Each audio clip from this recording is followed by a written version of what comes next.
नमस्कार दोस्तों, मैं आनंद सर आपका मैथमेटिका के यूट्यूब चैनल पर एक बार फिर से स्वागत करता हूं।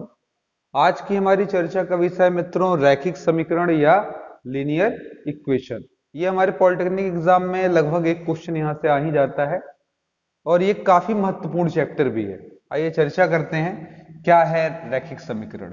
ठीक है, कोई भी इक्वेशन, कोई भी समीकरण जिसका एक घात 1 डिग्री का हो, यानी कि एक घात का समीकरण हो, वह आपका रैखिक समीकरण कहलाएगा। जैसे ax प्लस बी, जैसे ax plus B Y plus C बराबर 0 या बराबर सी। ठीक है, एग्जाम्पल समझिए, 5x प्लस 4, 6y प्लस 10, या फिर नीचे आ जाते हैं। ठीक है, अगला एग्जाम्पल ले लेते हैं, 2x माइनस 3y बराबर 7, 8x minus 8x plus 6y बराबर 3।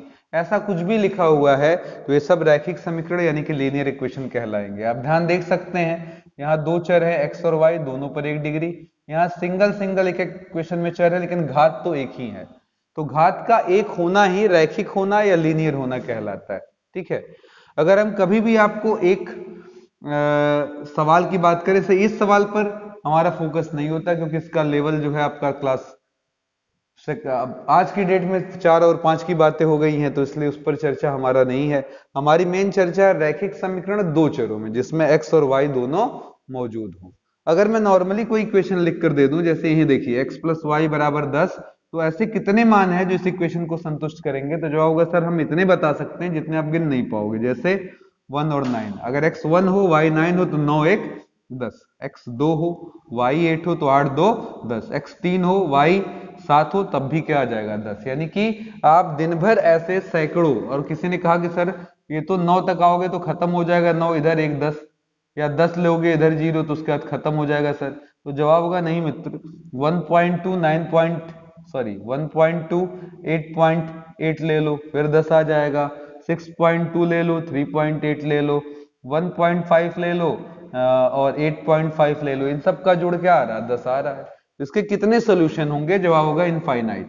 अगर हम इससे बचना चाहते हैं, इसके इतने हल ना आए, कोई फिक्स वैल्यू मिले, निश्चित मान मिले, नहीं तो फिर ऐसे सवाल का क्या मतलब जिसके बहुत सारे उत्तर आए, मनमौजी।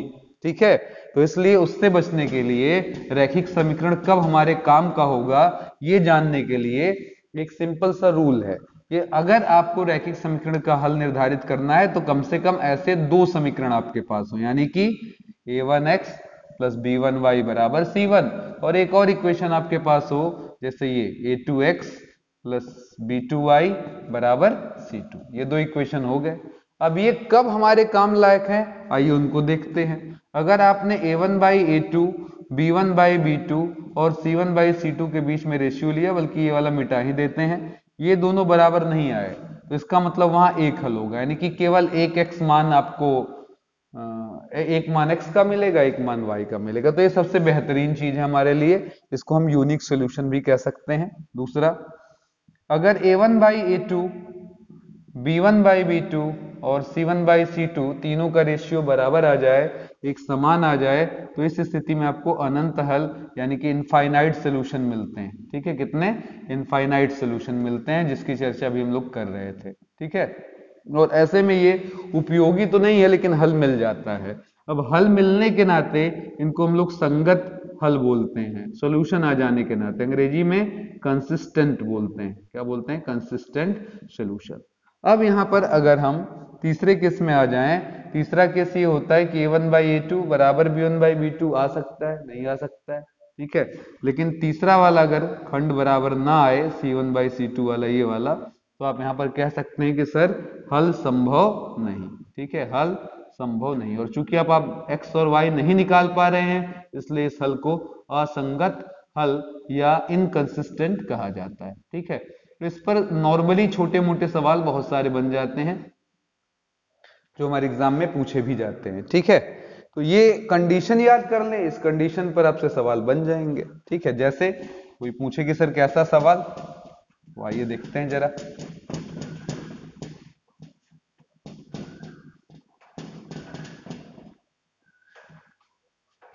क्वेश्चन इस तरीके का बन जाएगा, सिंपल एकदम अगर लें तो 4x प्लस के वाई बराबर 6 यहां लगा दिया। ठीक है, यहां पर हमने 8x प्लस 3y बराबर 12 लगा दिया। कहा कि सर यहाँ अनंत हल है। क्या हल है? अनंत हल है। तो क्वेश्चन है कि सर तब k का मान क्या होगा। ठीक है, ये क्वेश्चन पूछ लिया गया। अब इसमें आप आराम से निकाल सकते हैं कि सर जी a1/a2 मुझबानी देखिए b1/b2 और c1/c2 यानी कि 4/8 k/3 6/12 ये तीनों आपस में क्या आना चाहिए? बराबर। ये अनंत होने की कंडीशन है। a1/a2 बराबर b1/b2 बराबर c1/c2। ठीक है, अब कोई भी इसमें काट लीजिए। इधर देखिए, इधर देखिए, इधर भी 1/2 उधर भी 1/2, तो चाहे ये ले लीजिए चाहे ये ले लीजिए। बोलिए k/3 बराबर 1/2 क्रॉस गुणा k बराबर 3/2। ठीक है, थोड़ा बहुत भटकाना चाहे तो लेवल थोड़ा सा चेंज कर दे, इस तरीके का दे दिया जाए k-2x प्लस 3y, फिर यहां पर मैंने लगा दिया आपका 2k plus 1x plus 4y बराबर, यहां पर हमने लगा लिया 12 और यहां पर लगा लिया 16। Question number 1 and 2। ठीक है, और अब बोला फिर मैंने वही कि अनंत हल है। अनंत हल है। क्वेश्चन है कि सर ये बताइए कि कितना आएगा। तो जवाब होगा सर a1/a2 b1/b2 और c1/c2 का रेशियो सेम आना चाहिए अनंत हल होने के लिए। तो हमने लगा दिया सीधे कंडीशन। कहा सर जी जब अनंत है तो बराबर होगा ही। 4 3 12 4 चौका 16। देख रहे हैं दोनों 3/4।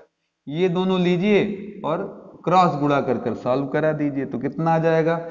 4k 4 दूना 8 4 3 दूना 6k और 3 एक्का में 3, इसे इधर -8 -3 मिलकर -11, 6k से 4k गया 2k, तो k बराबर आ गया हमारा -11/2। ठीक है, तो इस तरीके से आसान सवाल हमसे बन सकते हैं। ठीक है, और भी इजी क्वेश्चन बनाना हो, ये तो कुछ हुआ इस तरीके से। क्वालिटी का क्वेश्चन थोड़ा सा बनाना हो तो ऐसे भी बना देता है कि सर ऑब्जेक्टिव ऐसे दे देगा आपका k-1x 2x plus y 4y 3y 6 plus 6y बराबर -4, यहाँ माइनस हमने 8 लगा लिया। ठीक है, क्वेश्चन नंबर 1 2 कहा हल संभव नहीं है, हल संभव नहीं है। ठीक है, तब k की वैल्यू क्या है, k कितना लिया जाए कि हमारा ये हल संभव ना आए। ठीक है, यहाँ पर 8 लगा ले रहे हैं, सॉरी, संभव ना आए। तो जवाब हुआ सर यहाँ पर अगर आपको लगाना इस सवाल को तो आप क्या कर लीजिए, पहले कंडीशन लगाइए। क्या कंडीशन है जरा याद करिएगा। तो केवल मुद्दे पर आइए, मेन फैक्ट पर आइए। क्या फैक्ट है हमारा? a1/a2 is not equal to b1/b2, यही मेन कंडीशन है, हल संभव ना हो तो। ठीक है, तो बोलिए a1/a2 का मतलब k-1/2, उधर देखिए b1/b2 का मतलब 3/6, काट दिया 3 दूना 6, क्रॉस गुणा किया 2k-2 नॉट इक्वल टू 2, उधर भेज दिया 2k बराबर क्या हो जाएगा 4, फिर काट दिया k बराबर 2। अब ये आंसर बड़ा दिलचस्प है। ये आंसर कह रहा कि k 2 नहीं, मतलब तो k क्या होगा? कह रहा है सर 2 के अलावा कुछ ले लो सब चलेगा। क्या 2 लेने में बुराई थी?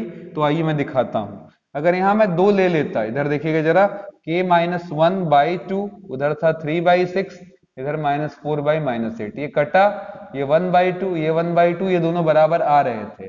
अब अगर मैं यहां पर 2 अप्लाई कर देता तो 2 में से 1 गया 1, 1/2, ये भी 1/2 आता और ये तीनों आपस में हो जाते बराबर, और हल कैसा हो जाता? अनंत हल। हमें क्या चाहिए? बराबर नहीं होना चाहिए, ऐसा सोच रहे हैं आप। तो अगर ये बराबर नहीं चाहिए तो हमें 2 ना होने दीजिए, यहाँ 2 के बजाय 3 4 5 6 7 या 1 0 -1 ऐसा कुछ भी अप्लाई करते हैं और यहाँ पर रखते हैं, तो कभी भी ये रेशियो आपस में बराबर नहीं आएगा। यानी कि 2 के अतिरिक्त कुछ भी चलेगा लेकिन 2 नहीं चलेगा। सेंस ये हुआ। ठीक है,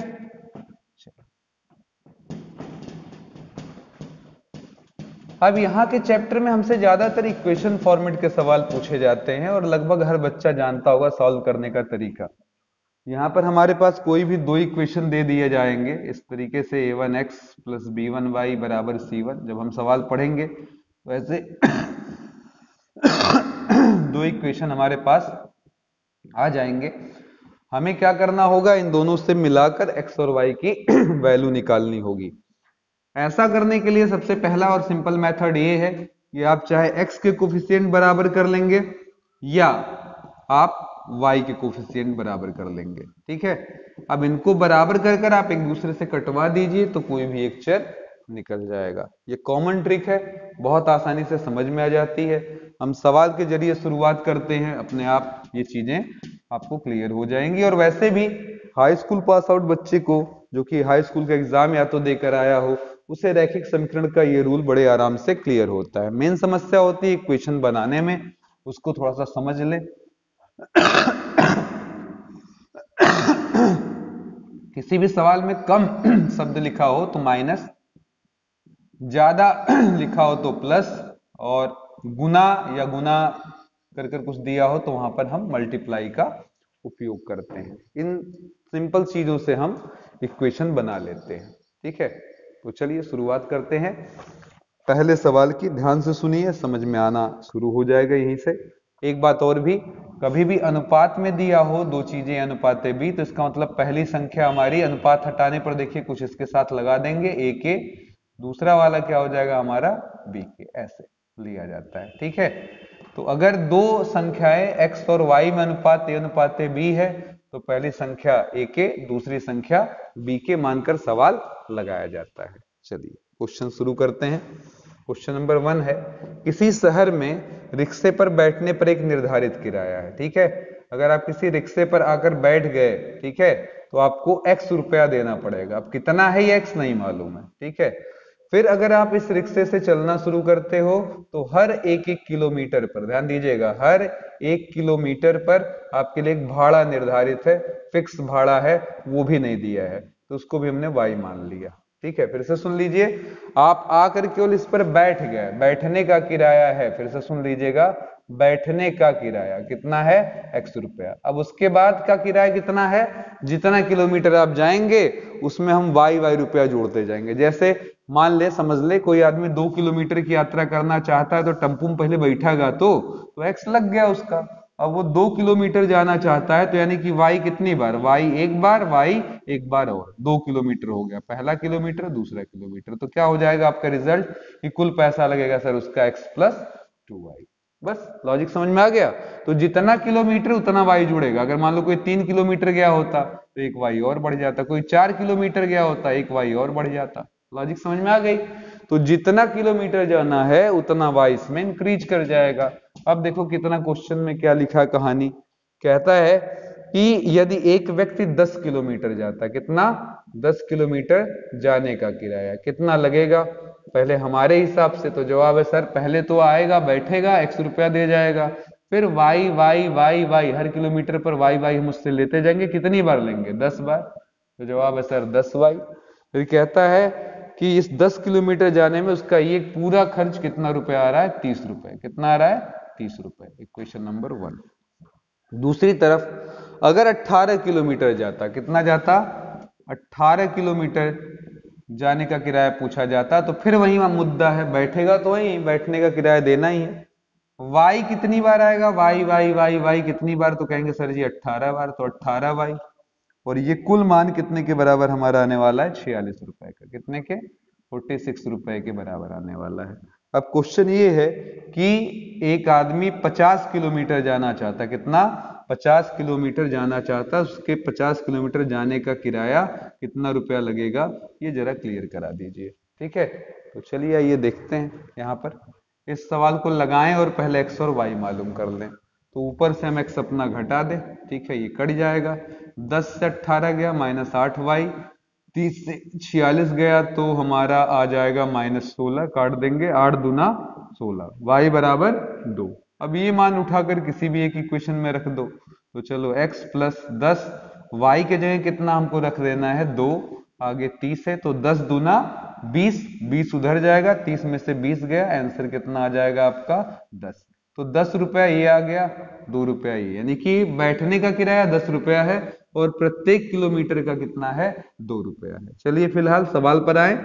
50 किलोमीटर जाने का किराया, तो जवाब है बैठने का किराया x रुपया, और y कै बार, तो जितना किलोमीटर उतनी बार, तो 50 किलोमीटर तो 50 बार, यानी कि 50y। यही पूछा गया था कितना आएगा। अब क्लियर है, x के जगह 10, y के जगह 2 लगा दिया, तो 10 और 50 दूना 100, कुल कितना आंसर आ गया 110 रुपए। उस व्यक्ति को कितना भाड़ा देना पड़ेगा, 110 रुपया भाड़ा देना पड़ेगा अगर वो 50 किलोमीटर जाना चाहता है। आसान है, इजी लगेगा बाबू, ये चैप्टर भी आसान लगेगा, लेकिन बस ध्यान से समझिएगा, इक्वेशन बनाने में लोगों को तकलीफ होती है। मुझे लगता है ये इतना टिपिकल नहीं है जितना हम लोग समझते हैं। ठीक है, बहुत ही आसान चीज है, थोड़ा सा ध्यान देने पर काम बन जाता है। अब ये बहुत सारी बुकों में दिया गया सवाल है, मजबूरी में मैं इसको लगवा रहा हूं, जबकि यह है द्विघात समीकरण का, वहां भी मैं इसकी चर्चा कर चुका हूं। लिखा एक संख्या तथा उसके व्युत्क्रम का योग। अब मुझे संख्या नहीं मालूम है, तो माना संख्या या लेट नंबर इज, माना संख्या x है, ठीक है, तब उसका व्युत्क्रम, व्युत्क्रम का मतलब होता है इनवर्स, ठीक है, या रेसिप्रोकल, ठीक है, दोनों ही वर्ड चलते हैं अंग्रेजी में, ठीक है, उसका तब उसका व्युत्क्रम कितना होगा 1/x होगा। ठीक है, अब कहता है कि इन दोनों को जोड़ने से 10/3 मिले तो संख्या क्या होगी। ठीक है, तो इनका योग यानी कि किसका किसका, x का और 1/x का, इन दोनों को जोड़ दें तो कह रहा है 10 बटा क्या मिलेगा 3। अब बताइए क्या होगा। तो आप सभी देखो समझदार हैं, द्विघात समीकरण ऑलरेडी अपलोडेड भी हो चुका है, तो ये लीजिए और इनका क्रॉस गुणा करिए, 3x² + 3, ये बुक्स की कॉमन मिस्टेक है, इधर उधर छप जाता है क्योंकि मानता है इतना आपको बेसिक आता है, -10x + 3 = 0, 3 त्रिका 9, नहीं तो आपको मैंने कौन सा नियम सिखाया है देख लीजिएगा, कौन सा नियम, श्रीधराचार्य, जिसमें a = 3, b = -10 और c बराबर क्या है 3 है। तो श्रीधराचार्य नियम से -b + b² - 4ac अपॉन में 2a, तो बोलिए जरा, यहाँ -10 +- का होल स्क्वायर 4ac/2a, तो x बराबर 10 + -100, 4 × 12, 12 × 36, 36 घटेगा 100 में से तो 64, 64 का √8 आ गया, नीचे 6 आ गया। दो आंसर हमारे पास हो सकते हैं, 10 धन 8/6 और 10 - 8/6। तो एक आंसर आ रहा हमारा, x की वैल्यू है 4/6, दूसरी भी आ रही है 2/6, तो आंसर हुआ 2 दूना 4, 2 तिहाई 6, 2 1 में 2, 2 तिहाई 6। दो संभावनाएं, या तो 2/3 या तो 1/3। ठीक है, कोई प्रॉब्लम इसमें नहीं होनी चाहिए। ठीक है, लगाने में अगर मैंने थोड़ी बहुत कैलकुलेशन फॉल्ट की हो तो थोड़ा केयर कर लीजिएगा मित्रों, थोड़ा जल्दबाजी के नाते हो जाता है कहीं कहीं। ठीक है, चलिए मेन फोकस करिए कि आपको इक्वेशन बनाना आ जाए, कैलकुलेशन आपको मेरा बैठकर नहीं चेक करना है, मेरा भी यही फोकस है क्योंकि ये चीजें मैं सिखा चुका हूं। यहाँ केवल हमारा प्रयास ये है कि हमें इक्वेशन बनाना आ जाए। सुनिए, दो संख्याओं का अनुपात, ठीक है, x अनुपाते y ऐसे बोल देते हैं, 2/3 है।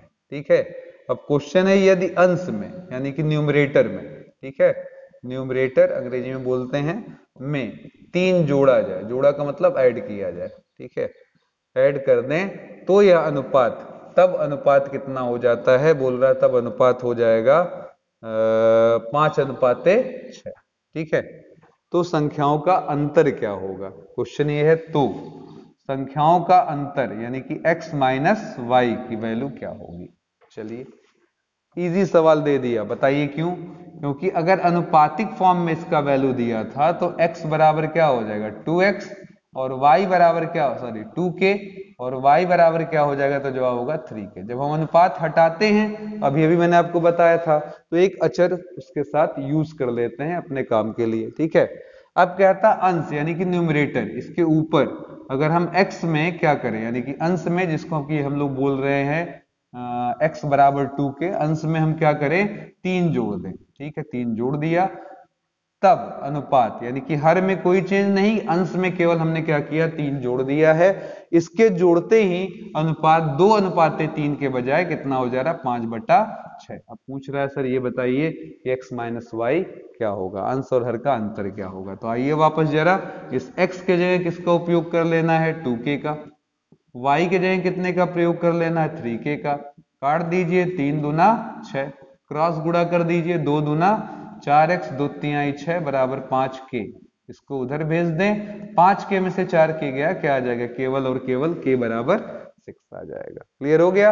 अब जब ये क्लियर हो गया तो इट इम्प्लाइज, बताइए जरा, x और y आराम से मिल जाएगा, x बराबर 2k, y बराबर 3k। तो 2 गुणे 6 और 3 गुणे 6, ये 12 आएगा, ये 18 आएगा। इनका अंतर पूछा तो ध्यान दीजिएगा, आप मॉड में आंसर देंगे, केवल अंतर ही तो बताना, दोनों में अंतर कितने का, कोई भी देखेगा कहेगा सर 6 का, -6 बोलने कोई कॉन्सेप्ट नहीं है। तो यहाँ ये लगा दिया, आंसर हुआ x के जगह 12, y के जगह 18, घटाने पर 6, यानी कि -6 या +6 जो भी मिल जाए ऑप्शन में उस पर टिक मार सकते हैं। ठीक है, नेक्स्ट क्वेश्चन की तरफ। इजी लग रहा होगा, मैं बार बार समझ रहा हूं।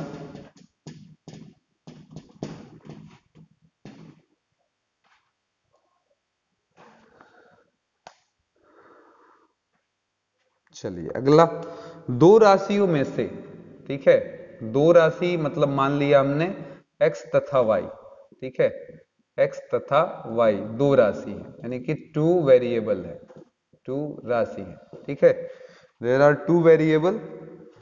अब कहता प्रत्येक राशि में 3 जोड़ा जाता है तो उनमें 1:2 का अनुपात हो जाता है, ठीक है। प्रत्येक में, पहली कंडीशन सुनिएगा, प्रत्येक में 3 जोड़ने पर अनुपात 1:2 हो जाता है। इसका मतलब हमने x में भी 3 जोड़ा, y में भी 3 जोड़ा, ठीक है, when we add 3 in x as well as in y then ratio become 1:2, 1:3। तो x में भी 3 जोड़ा, y में भी 3 जोड़ा, और अब आ रहा है 1/2, ये पहली कंडीशन। फिर आगे क्या कहता है, सेकंड कंडीशन, और जब प्रत्येक राशि में 4 घटाया जाता है, ठीक है, प्रत्येक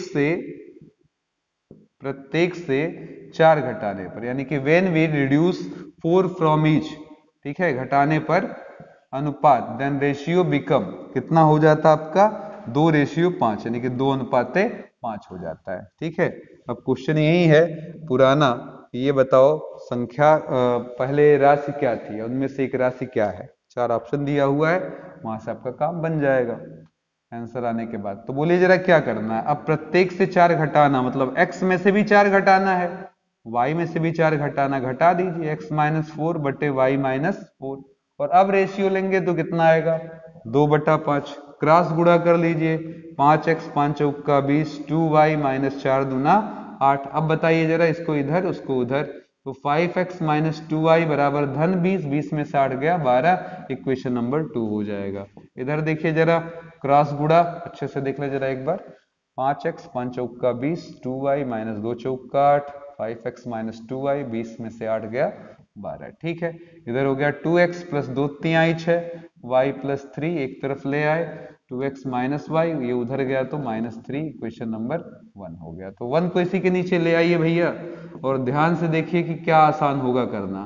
तो जवाब है सर, अगर यहाँ 2 आ जाए तो काम बन जाएगा, इसीलिए हमने 2 का मल्टीप्लाई किया। तो 5x - 2y बराबर 12, 2 के मल्टीप्लाई के बाद इक्वेशन नंबर 1 हो जाएगा 4x - 2y - 6। अभी बराबर तो हो गया पर काट नहीं सकता, इसीलिए हम घटाएंगे, और घटाने पर चिन्ह बदल जाता तो कट जाएगा, x बराबर 12 और 6 मिलकर क्या हो जाएगा, 18।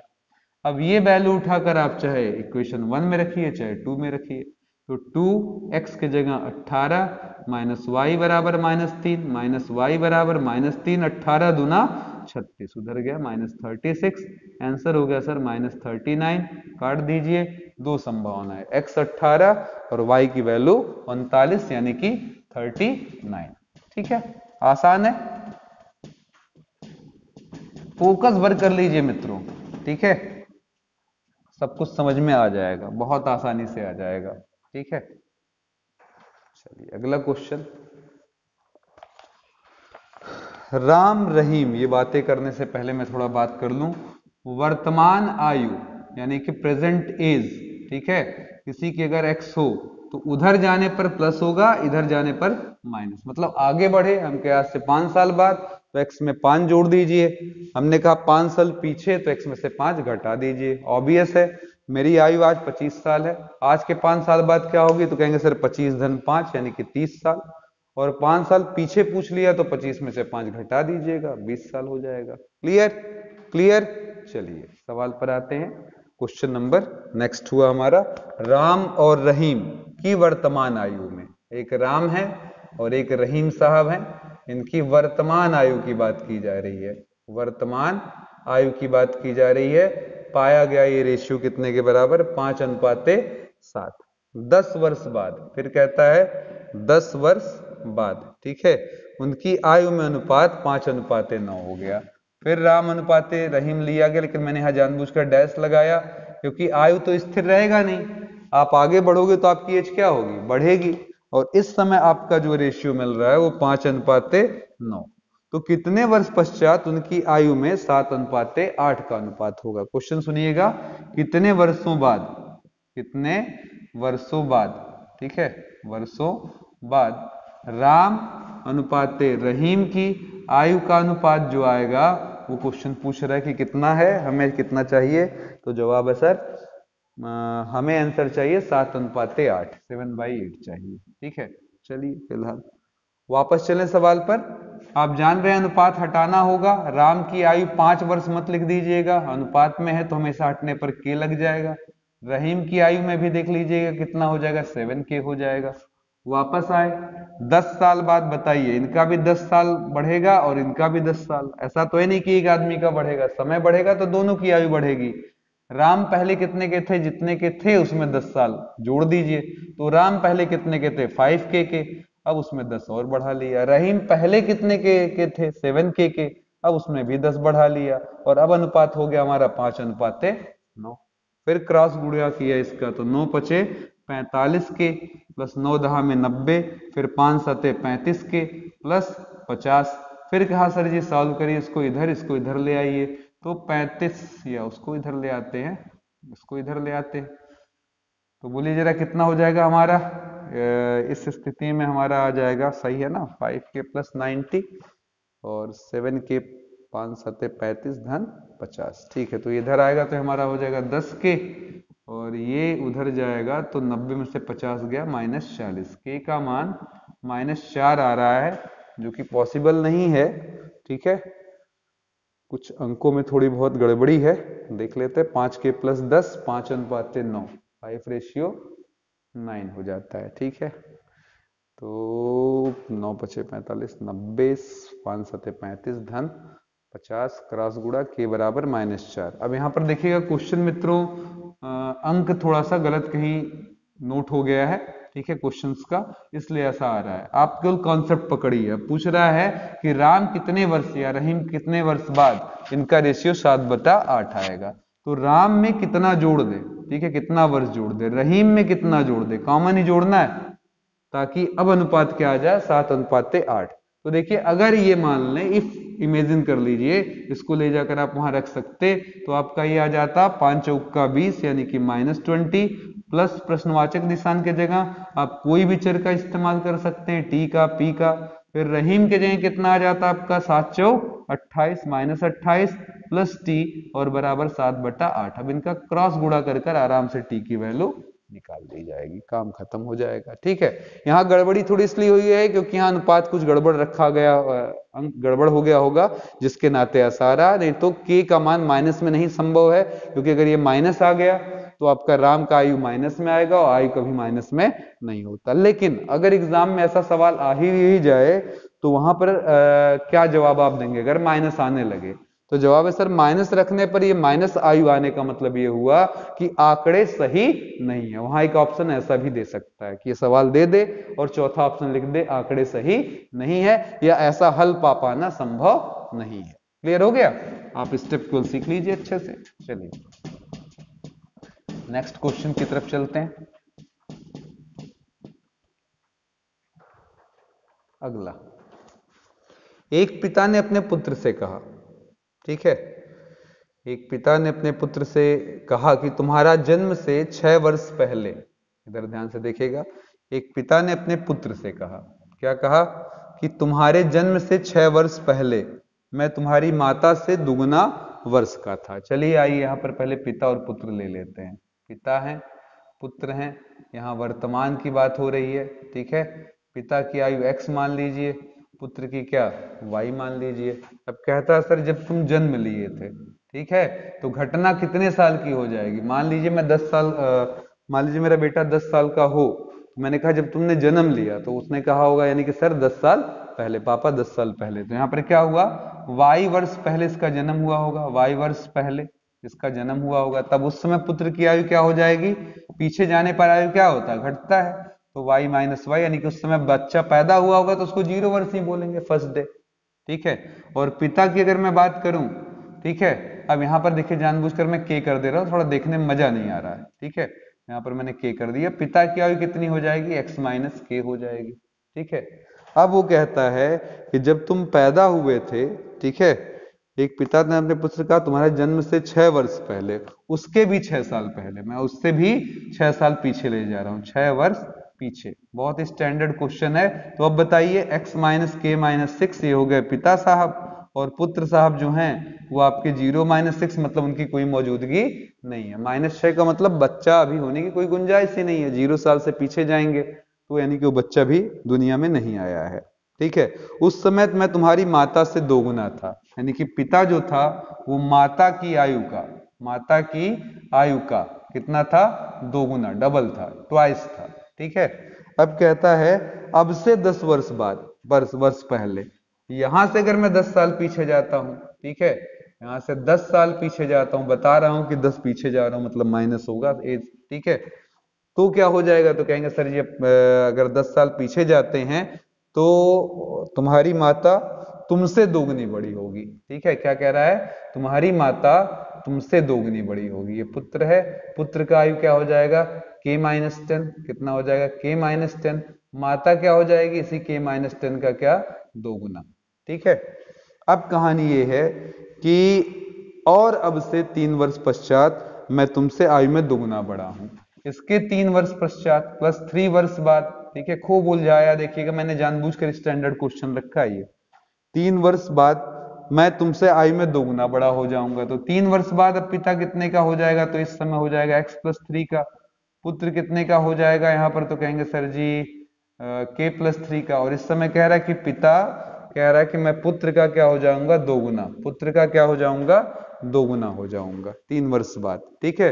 पुत्र की वर्तमान आयु क्या है, यानी कि k की वैल्यू चाहिए। आइए देखते हैं जरा यहां से हम क्या कर सकते हैं। तो जवाब है सर x प्लस 3 बराबर 2k प्लस 3, ठीक है। यहां से हमें मिल गया x बराबर 2k प्लस 2 तिहाई 6, और ये 3 जाकर घटेगा तो 3 हो जाएगा। ये बन गया इक्वेशन नंबर 1। अब फायदा ये हो गया कि हमें x की भी वैल्यू किस में मिल गई है, k में, ठीक है। अब उधर चलिए जरा माता की आयु भी मिला लीजिए जरा पुत्र के साथ, तो ये आ जाएगा आपका 2k माइनस 20। यहाँ माता जी की आयु भी मिल गई हमें, ठीक है, 2k माइनस 20, ठीक है।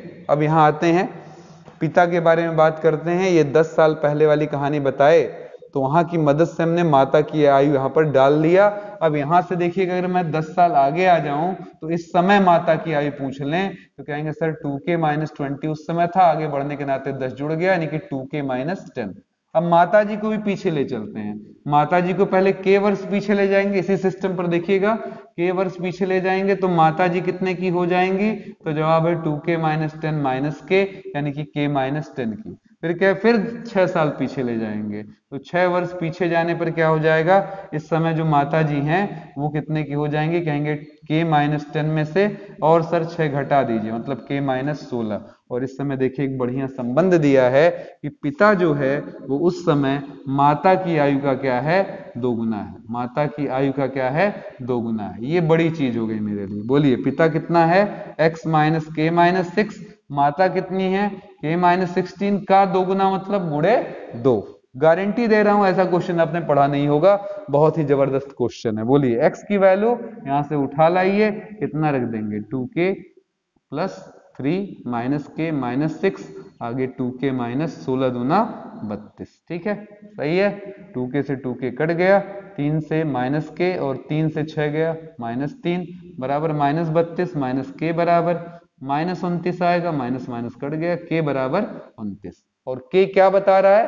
पुत्र की वर्तमान आयु। तो ये है पुत्र की वर्तमान आयु। एक बार जरूर सवाल को बहुत ध्यान से पढ़िए, मजा बहुत आएगा, ठीक है। बहुत सारा लोचा, बहुत सारा लफड़ा। आइए देखिए जरा एक बार, मैं फिर से सरसरी निगाह डाल दूं।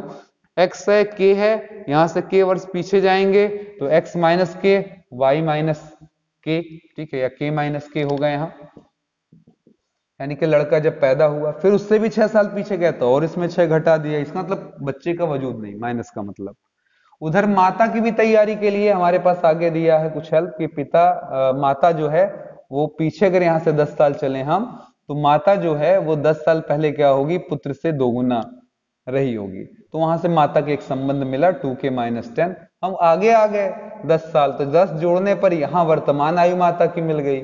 अब माता को भी इसी सिस्टम पर डाल दिया, k वर्ष पहले k घट जाएगा, फिर 6 वर्ष पहले फिर 6 घट जाएगा, और इस समय पिता और माता के बीच में एक संबंध है, वो क्या कि माता की आयु का ये पिता दोगुना है। तो मैंने वो लिख लिया। इसमें लफड़ा x था, उस x का समाधान आगे वाला ये 3 वर्ष ने कर दिया कि बताया सर आप x के जगह 2k + 3 का प्रतिस्थापन कर सकते हैं। तो बहुत लाजवाब क्वेश्चन जानबूझ कर ये रखा गया कि आपको मजा आ जाए, ठीक है, और बहुत सारे लफड़ों से आप दूर हो जाएं।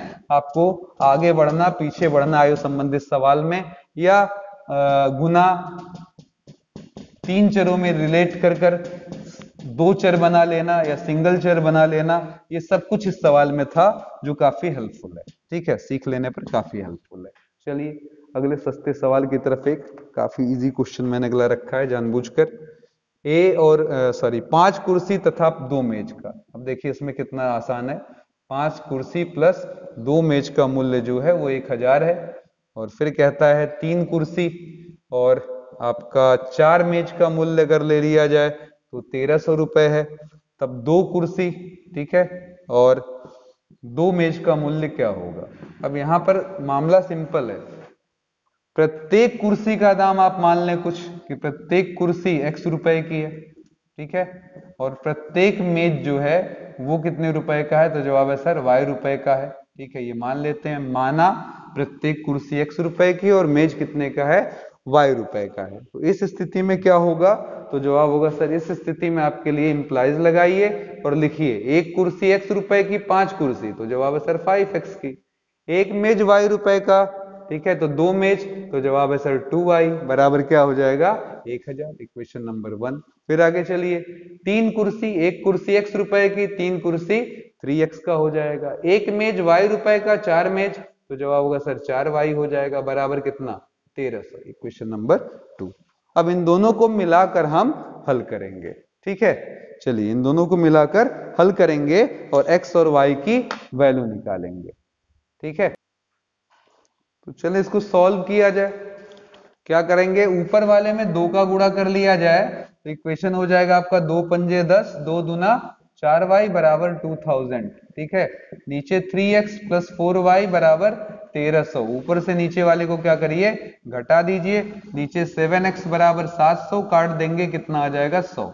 अब ये वैल्यू उठाकर किसी भी इक्वेशन में रखी जा सकती है, इसी में रख लीजिए। बोलिए मित्रों, 3 गुणे x के जगह 100 प्लस 4y बराबर कितना? 1300। तो ये 300 उधर भेज दिया जाए।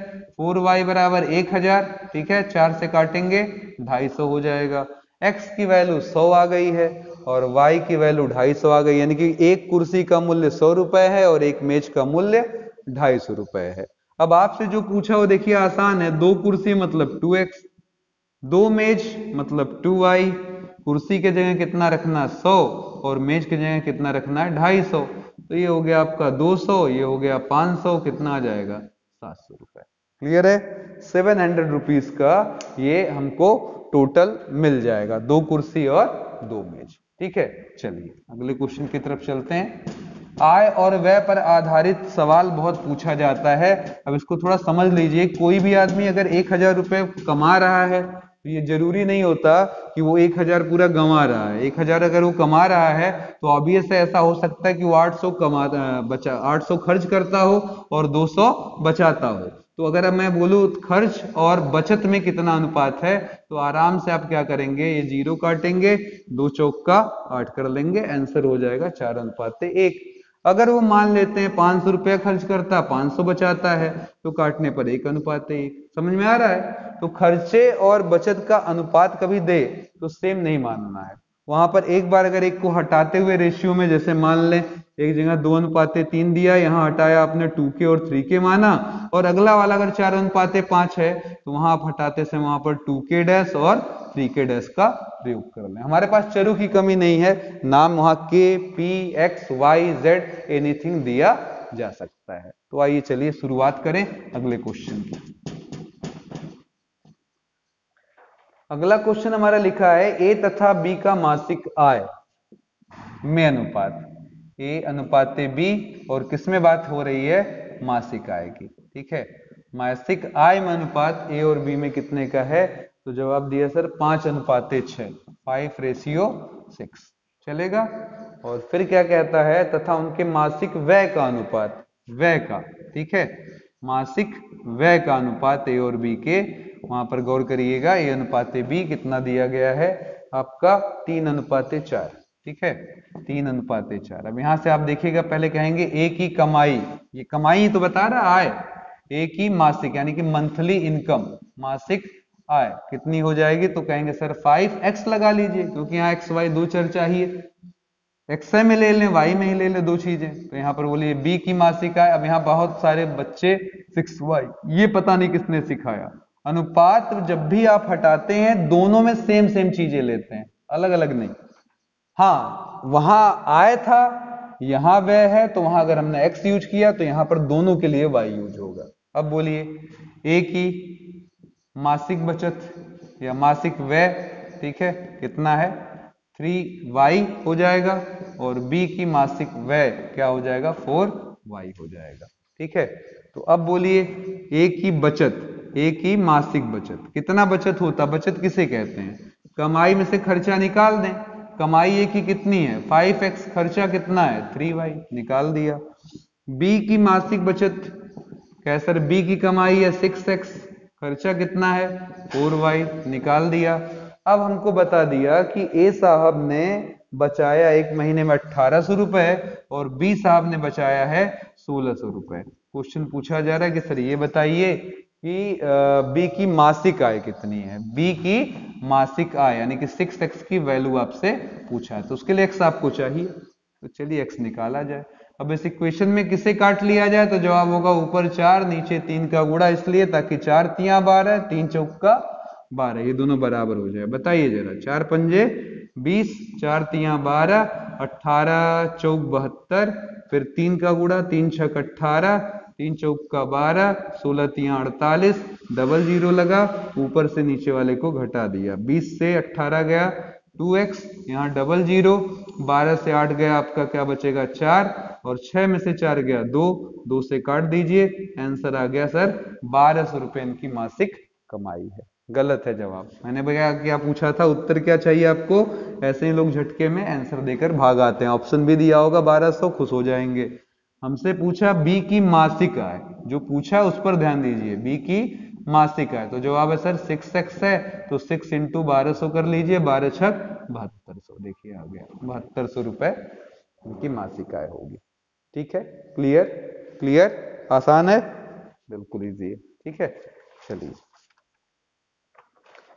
क्वेश्चंस की कमी नहीं मित्रों, जितना चाहे उतना लगाया जा सकता है, ठीक है, उसमें कोई प्रॉब्लम नहीं है। अब मैं एक दो क्वेश्चन ऐसे हैं जिनको मैं जानबूझकर लिखकर इक्वेशन छोड़ दूंगा, आप इक्वेशन सॉल्व कर लीजिएगा। मैं इक्वेशन दे दे रहा हूं, उसके बाद मैं लास्ट में आपको एक जबरदस्त सवाल बताऊंगा जो बहुत सारे एग्जाम में बहुत बार पूछा गया, पर बड़ी बात यह कि मैं उसको लगाऊंगा नहीं, लहाऊंगा, आपको मजा आ जाएगा उस रूल को सीखकर। लेकिन चलते चलते जरा सुन लीजिए, एक छात्र से दी गई संख्या में, दी गई संख्या मान लिया गया, चलिए दी गई संख्या x है, ठीक है, अब उसने क्या कहा गया, उस संख्या में उससे कहा गया 7/9 का 19 का गुणा करो, तो उसने गुणा कर दिया। करने को कहा गया, ऐसा कहा गया उससे, पर उसने क्या किया, x में 7/19 से भाग दे दिया। सुनने में थोड़ी मिस्टेक हो गई, पर उसने x बटा क्या कर दिया, 7/19 कर दिया, जिससे उसको यथार्थ उत्तर, मतलब इस उत्तर के बजाय क्या हुआ, उसके स्थान पर 664, ये हमारा सही आंसर है, इसी को हम यथार्थ बोलेंगे, मतलब राइट आंसर। यथार्थ उत्तर इतना ही आना चाहिए, पर आप अब गुणा की जगह भाग देंगे तो ऑब्वियस आंसर गड़बड़ाएगा। तो ये इस उत्तर से कितना पाता है, उत्तर से 624 अधिक अंक पाता है, अधिक आता है। ठीक है, क्वेश्चन पूछ रहा है तो दी गई संख्या क्या होगी, मतलब x की वैल्यू क्या होगी, यही जानना चाहता है कि x कितना आएगा। ठीक है, तो बोलिए जरा क्या करना है। यहां पर मैंने लिखा x, ये 19 ऊपर आ गया, 19 नीचे 7, राइट आंसर था x गुणे 7/19 से अधिक आ रहा, अधिक का मतलब जोड़ लिया, कितना, 624। अब आगे मैं नहीं बताऊंगा, आगे आपके लिए क्या लिख दिया मैंने, HW। होमवर्क घर पर लगाइए, मजे लीजिए, कोई दिक्कत हो तो नेक्स्ट क्लास में जरूर इसमें कमेंट करिए, हम नेक्स्ट क्लास में आपको बताएंगे। कोई इसमें है तो है नहीं मुश्किल। यहाँ पर आप एलसीएम लीजिए, 19 आएगा, क्रॉस गुणा करिए, सॉल्व करिए, x की वैल्यू आ जाएगी। अब मैं जिस सवाल की तरफ मूव कर रहा हूं उसे वैसे बहुत लोग लगाते हैं, पर मैं इसलिए कहूंगा ना लगाना, क्योंकि हमारे एग्जाम में ऑप्शन देता है, आप हमेशा उस ऑप्शन की मदद से सवाल को लगा सकते हैं, केवल चेक करते जाइए, ऑप्शन आपका सॉल्व हो जाएगा। मैं पूरा सवाल पहले लिख दूं, आप आराम से पढ़ लें, और पढ़ते ही आपकी आंखें खिल जाएंगी, क्योंकि ऐसे सवाल बहुत पूछे जाते हैं। 2 अंकों की संख्या का योग 8 है। ठीक है, संख्या का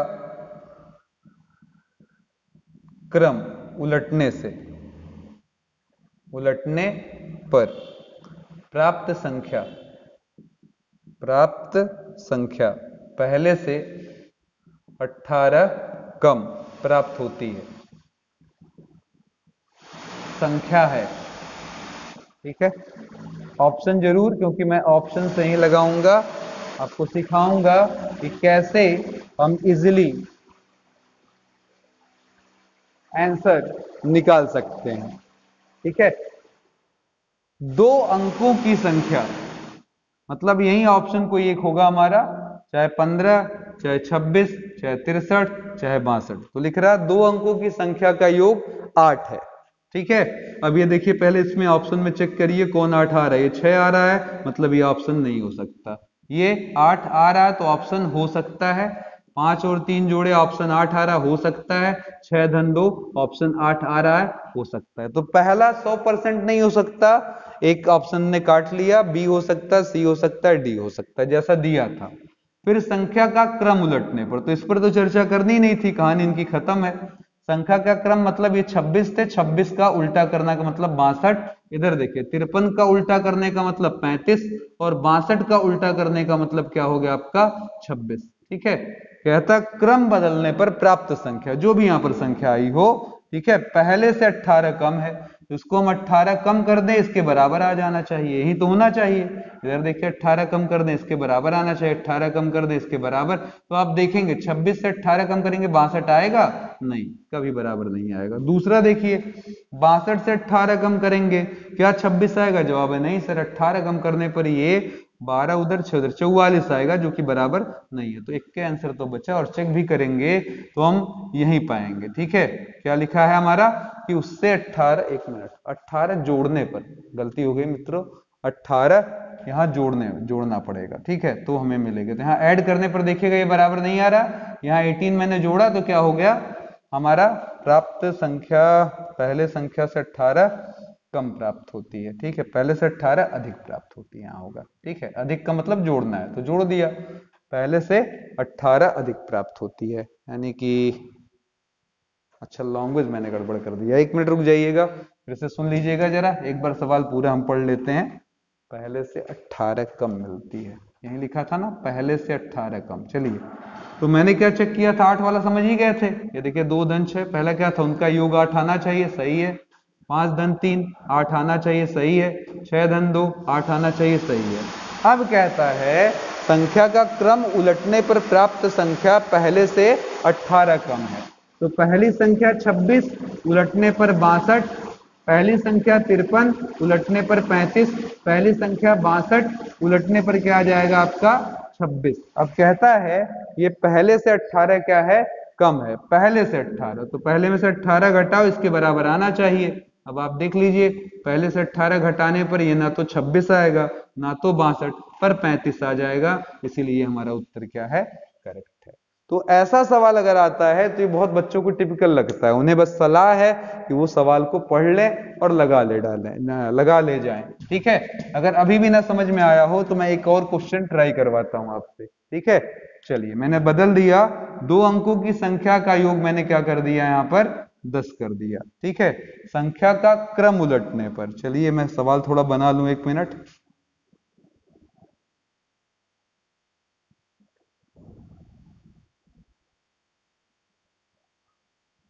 एक मिनट मित्रों, जरा समय दीजिएगा, मैं सवाल बना देता हूं, फिर हम खट से हम लोग कर लेते हैं। ठीक है, चलिए अगला क्वेश्चन हम लोग लगा लेते हैं। 2 अंकों की संख्या का योग क्या है, 6 है। ठीक है, 2 अंकों की संख्या का योग क्या है, 6 है।